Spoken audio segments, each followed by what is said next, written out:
The film opens with a shot of a crowded street on the outskirts of a small town, just outside a modest butcher shop. The sign reads, "Vincent's Meats." A line of eager customers, including locals, tourists, and even a few political figures, stretches down the block. Excitement buzzes through the crowd as people exchange whispers of a new exotic delicacy that has everyone talking. The shop is rumored to sell a rare type of meat, unlike anything anyone has tasted before. Inside, the butcher, Vincent, and his wife, Sophie, work tirelessly. Behind the counter, Vincent meticulously cuts and packages meat, while Sophie handles customers at the register. There's a sense of quiet satisfaction on their faces as they handle each transaction. Business has never been this good, but there's something unsettling beneath their calm demeanor, a secret neither of them ever expected to carry. The camera lingers on a curious customer who, while paying, hesitates and asks the question everyone has been wondering. What kind of meat is this? It's different. Without missing a beat, Vincent glances up and, with a confident smile, replies, "It's a special type of pork, imported from Iran. Very rare. You won't find it anywhere else." The customer nods, intrigued. The word spreads, and the excitement intensifies. As Vincent hands over the meat, he forces a polite smile, but his eyes betray the truth. This is no ordinary pork.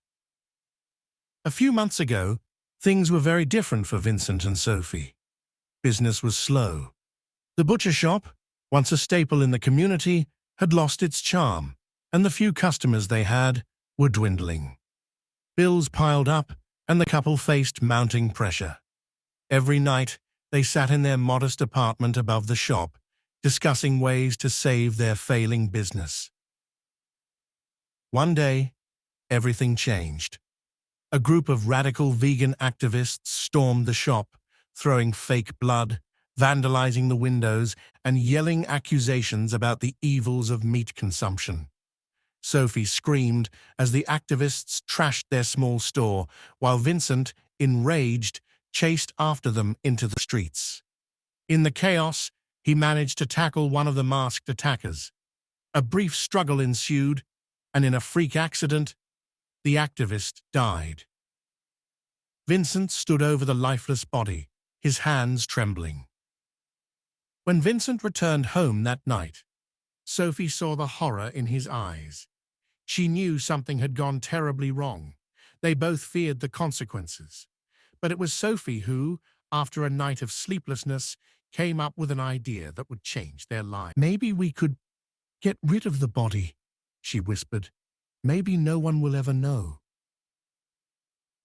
Vincent was horrified at first, but as the hours passed, the dread of being caught consumed him. They had no other choice.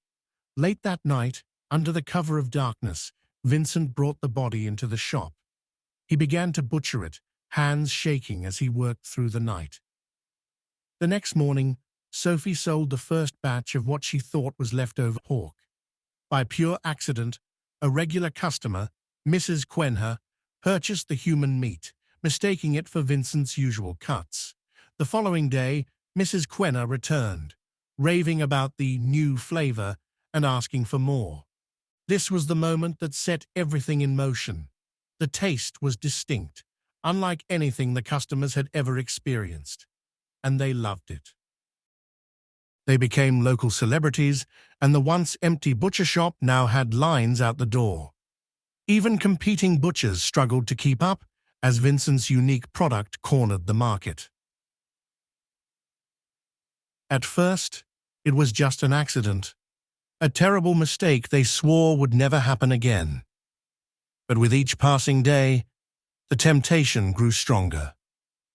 Vincent, initially reluctant, found himself drawn deeper into the deception. The money was impossible to ignore, and for the first time in years, they were no longer struggling to pay the bills. Sophie, on the other hand, embraced the new life wholeheartedly. Soon, the couple realized they needed more supply to keep up with demand. That's when Sophie proposed something unthinkable. "We could make it a regular thing. You know, hunting more of them," she said one night. Vincent stared at her, appalled. "Are you out of your mind? We can't just kill people." Sophie's face hardened. "Think about it, Vincent. This could change everything. We've already started. There's no going back now. Besides, who would miss a few vegan extremists?" Against his better judgment, Vincent agreed. The couple began attending vegan protests, blending in to scout for potential victims. They posed as animal rights activists, earning the trust of the very people they planned to butcher. At first, they targeted individuals who seemed isolated, those who wouldn't be missed right away. The tension mounted as they carried out their plan, each hunt more daring than the last. As Vincent and Sophie grew bolder, the butcher shop flourished beyond their wildest dreams. Customers kept coming back, captivated by the rich flavor of the pork they believed was imported from Iran. The shop was now the most popular in the city, with other local butchers closing down due to a lack of business. In one particularly dark moment, during a lavish dinner party with their friends Mark and Stephanie, Sophie accidentally revealed more than she intended. As Mark bit into a piece of the prized meat, he commented on its strange flavor. Stephanie, a former nurse, recognized something metallic inside her cut. A pacemaker. Vincent's heart stopped. He quickly spun a lie about the meat being part of an experimental cut, but the close call left him rattled. Sophie, however, laughed it off, unconcerned by the growing risks. Their friends were none the wiser, but Vincent could feel the walls closing in. Tensions between Vincent and Sophie reached a breaking point. Vincent, once a simple butcher, found himself losing sleep, haunted by the faces of their victims. Sophie, on the other hand, became increasingly cold and manipulative. One night, after a heated argument, Sophie approached Vincent with an unsettling idea. "Maybe we should start hunting more. Strategically," she suggested. "Vegans have purer blood. Their flesh tastes better." Vincent couldn't believe what he was hearing. "You're talking about killing people like it's nothing." "We're not just killing people. We're saving our shop, our future. You've tasted the meat, Vincent. You know how much they love it." That night, Vincent reluctantly tried the human meat himself. To his shock, he found it delicious. The flavor, rich and savory, lingered on his tongue long after he'd swallowed. It was everything the customers had said it was, and yet, the shame of it ate away at him. As the couple's operation grew, so did their boldness.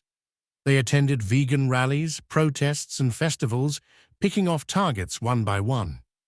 Their skill in hunting and disposing of bodies became more refined, almost professional.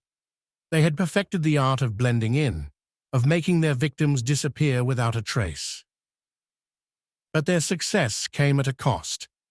The disappearance of local vegans did not go unnoticed. The police had started investigating, and Vincent knew it was only a matter of time before they were caught. One night, as they prepared to kill yet another victim, Vincent hesitated. He couldn't go through with it anymore. "I'm done, Sophie. This has gone too far," he said, his voice trembling. Sophie, furious, grabbed a knife. "You don't get to walk away from this now, not after everything we've done."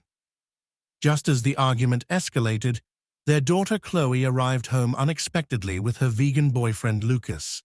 The couple was forced to hide their victim in the freezer. Over dinner, Chloe and Lucas discussed the increasing number of vegan disappearances, with Lucas speculating that it was the work of butchers targeting activists. Vincent's face drained of color, but Sophie remained calm, expertly deflecting the conversation. As the days went by, the pressure mounted. One evening, as Vincent was butchering yet another body, there was a knock at the door. It was a police officer investigating the missing activists. Vincent's dog, chewing on a human hand, wandered into view behind the officer.